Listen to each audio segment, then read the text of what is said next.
Bonjour et bienvenue dans cette émission du 18 mars 2024 de cette Web TV sur laquelle je vous propose une information franche et directe, sans concession ni tabou, accessible, honnête et sourcée, en vous rappelant que je suis totalement indépendant et donc libre de mes propos. Aujourd'hui, je vais vous entretenir d'une audience qui aura lieu aujourd'hui même à la Cour suprême des États-Unis dans la plainte déposée par différents États, le Missouri et la Louisiane, ainsi que quelques scientifiques de très haute tenue comme Jay Bhattacharya et Martin Kulldorff contre l'administration Biden pour censure en ligne contrevenant au premier amendement de la Constitution américaine qui garantit la liberté d'expression et d'opinion.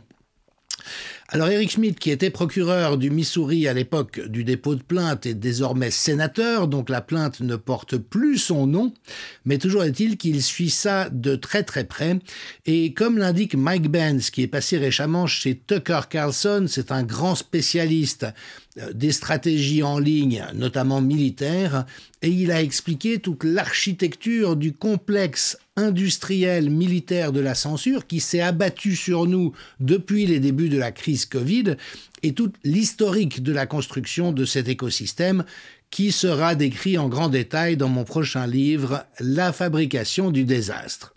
Mais donc toujours est-il que Mike Benz relève que c'est le cas le plus important concernant la liberté d'expression, que c'est historique, et il faut savoir que la plainte, pour l'instant, a été approuvée par les juges à tous les différents échelons qui ont été franchis successivement, sachant que l'administration Biden n'a cessé de faire recours contre les décisions des juges. Alors le point de départ, vous le connaissez comme moi, ainsi que un des plaignants, Martin Kulldorff, l'avait dit déjà dans une audience du Congrès, avec Jay Bhattacharya, un autre plaignant à sa gauche, la principale source de désinformation au cours de la crise Covid a été le gouvernement fédéral lui-même, ce que nous pouvons traduire dans nos différents pays. Nos gouvernements ont utilisé des techniques de propagande afin de détruire la réputation et la carrière des personnes qui se sont opposées. Et ceci, évidemment, est à la fois proprement scandaleux, mais complètement illégal. Et donc, il y a eu, aux États-Unis, mais aussi dans chacun de nos pays, hélas, un régime délibéré de censure mis en œuvre par nos autorités pour soi-disant protéger contre la désinformation, mais d'une manière qui, en fait, visait à réduire au silence ceux qui étaient en train de rappeler des vérités inconfortables. Et un journaliste américain que je vous recommande de suivre si vous lisez l'anglais ou en utilisant des logiciels de traduction, Michael Schellenberger, avait publié un article disant « La censure et l'exigence qu'ils mettent en œuvre lorsque leur propagande échoue ». Alors il y avait eu un ensemble d'agents du FBI et d'agences de sécurité qui étaient venus à la rescousse des plaignants, simplement en venant témoigner devant la justice de la réalité. Et notamment, c'est le journaliste Greenwald qui a révélé tout ça. C'est un des journalistes qui avait travaillé avec Chelsea Manning et Edward Snowden à l'époque de révélations qui étaient déjà relativement vitales pour la démocratie. Et donc, Greenwald et ses équipes ont réussi à montrer qu'en décembre 2022, Google, dont dépend YouTube, employait au moins, écoutez bien, employait au moins 165 personnes à des postes de haut niveau qui venaient de la communauté du renseignement, du FBI, de la CIA, du département de la sécurité intérieure. Et donc, dans l'ensemble de l'entreprise, Google, il y avait 27 anciens agents de la CIA, 52 anciens agents du FBI, 30 personnes issues de l'Agence nationale de sécurité, 50 du département américain de la sécurité intérieure et 6 de la direction du renseignement national, dans une équipe appelée, comme les mots sont toujours doux aux oreilles, confiance et sécurité. Et donc c'est cette équipe-là qui gérait les contenus autorisés ou non. Vous savez que comme bien d'autres, j'ai été censuré à un certain nombre de reprises, donc je dis « Hi guys, you were mistaken, that was not the right thing to do ». Mais évidemment qu'on avait la même chose sur les autres plateformes. Facebook, par exemple, comptait de son côté au moins 115 anciens agents des services de sécurité à des postes élevés, 17 de la CIA, 37 du FBI, 23 de la NSA et 38 du département de la sécurité intérieure. Department of Homeland Security.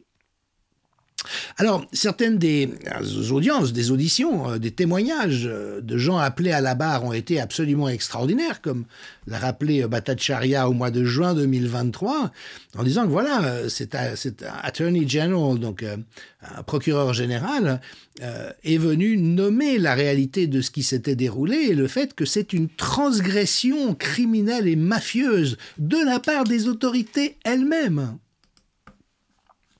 Ensuite, on a d'autres auditions, effectivement,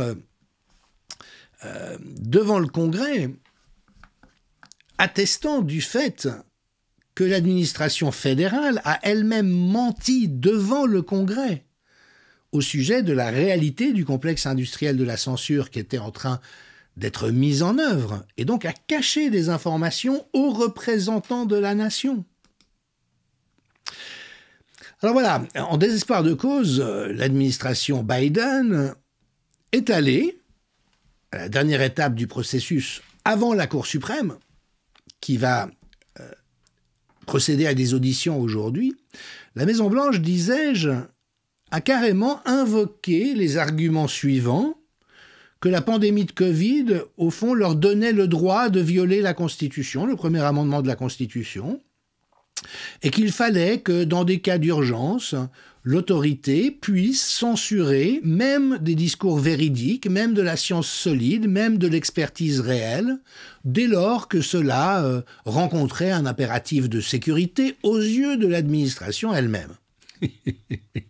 En d'autres termes, la Maison-Blanche demande à la justice, à la Cour suprême, laissez-nous magouiller, truander et violer la Constitution lorsque nous considérons que cela s'impose. Alors effectivement, à force d'étapes, les plaignants se sont vus donner raison et donc il y a eu des injonctions judiciaires instruisant la Maison-Blanche de cesser immédiatement ce genre d'activité. Il y a eu des prises de parole dans la presse, des scientifiques en question, disant « Mais comment le gouvernement m'a censuré ?» alors que j'apportais des informations de qualité.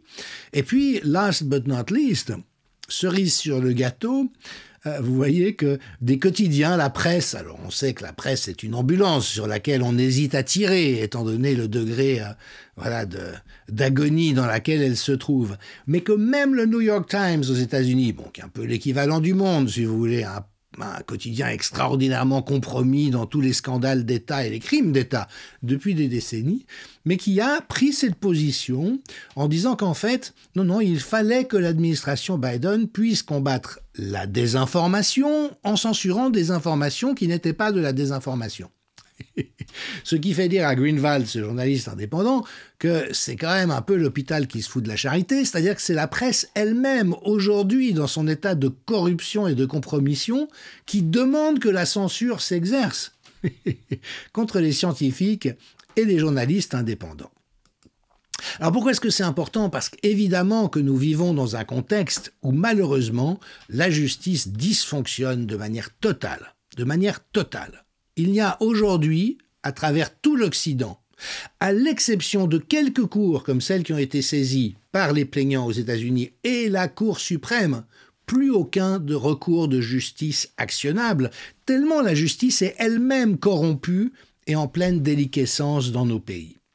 Je vous en donne juste deux exemples. Maître Carlo Brusa a écrit un livre d'entretien et il témoigne dans ce livre, écoutez bien, les procureurs de la République en France ont reçu ordre de la part du ministère de la Justice que toutes les actions pénales entreprises qui remettraient en cause des situations relatives à la Covid ne fassent l'objet d'aucune poursuite.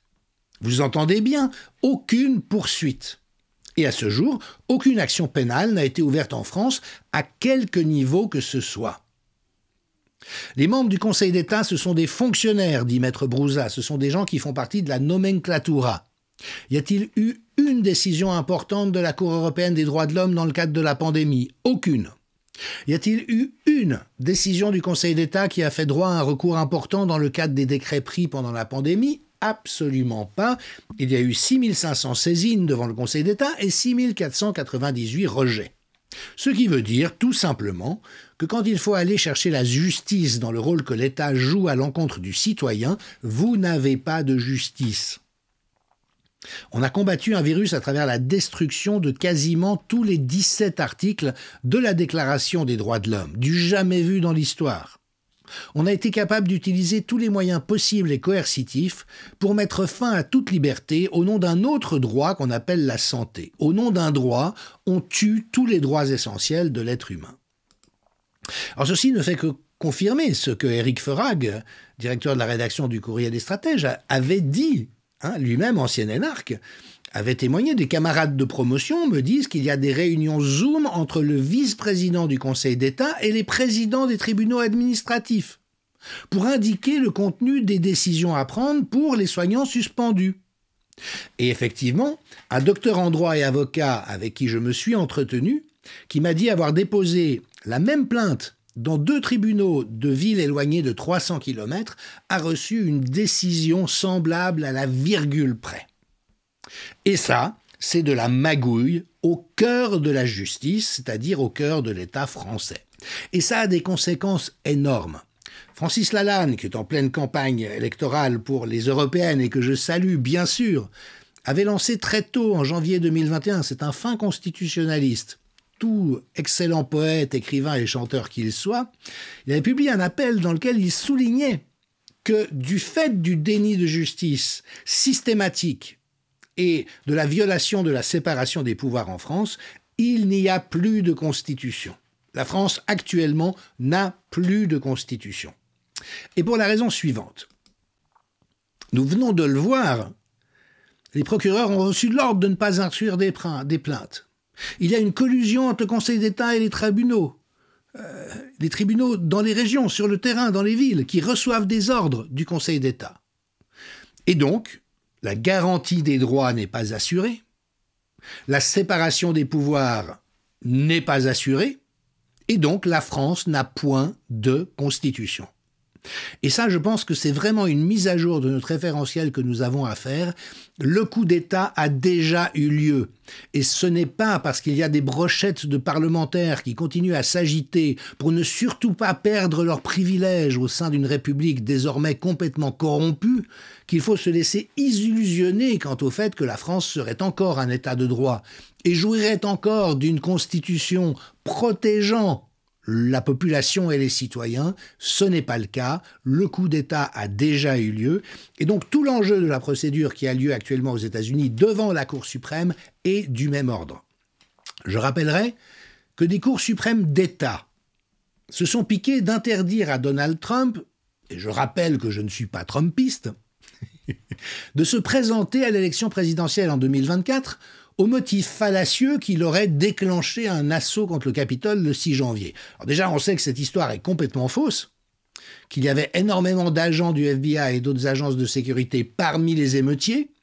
Vous vous souvenez du chaman avec les longues cornes qui a été incarcéré sur le champ? Eh bien, il a été libéré le jour où des vidéos de sécurité, de caméras de surveillance ont montré qu'il était paisiblement escorté par les agents du Capitole dans les différents lieux et qu'il n'y avait aucune violence. Mais toujours est-il que les cours suprêmes de ces États démocrates ont voulu lui interdire de participer à l'élection présidentielle, parce qu'évidemment, il a toutes les chances de gagner. Et un recours devant la Cour suprême s'est soldé tout récemment par une décision à l'unanimité des juges, disant qu'il était totalement illégal de prétendre interdire à Donald Trump de se présenter. Et je rappelle qu'il y a des juges démocrates et des juges républicains dans la Cour suprême. Donc si l'unanimité s'est exprimée à cet endroit-là, c'est bien qu'il s'agit probablement de la dernière cour de justice, surtout à ce niveau-là, c'est la Cour suprême, celle qui juge notamment de la constitutionnalité des choses. Eh bien, il existe un dernier espoir à cet endroit. Et si d'aventure les plaignants devaient se voir confirmer une fois de plus dans la justesse des griefs et de la plainte qu'il dépose, à ce moment-là, évidemment, ça ferait vaciller l'ensemble de l'édifice de la censure, auquel nous sommes nous aussi soumis, avec maint désagrément, mais au-delà des désagréments, il y a quelque chose de juste scandaleux quant au fait que cela existe. Voilà, j'en resterai là pour aujourd'hui, mais restons en contact. J'ai dû suspendre mes activités pendant un certain temps, le temps de finir fabrication d'un désastre. À partir de maintenant, c'est bon, on se revoit tous les jours et demain, nous resterons aux États-Unis, mais pour aborder une autre affaire qui mérite vraiment le détour, celle de notre amie Brigitte.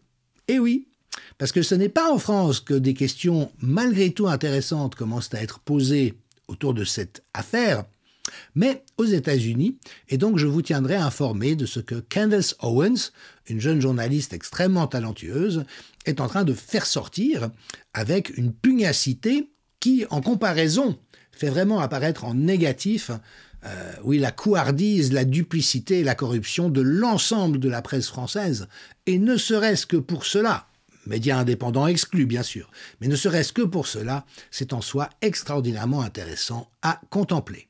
À demain. Merci.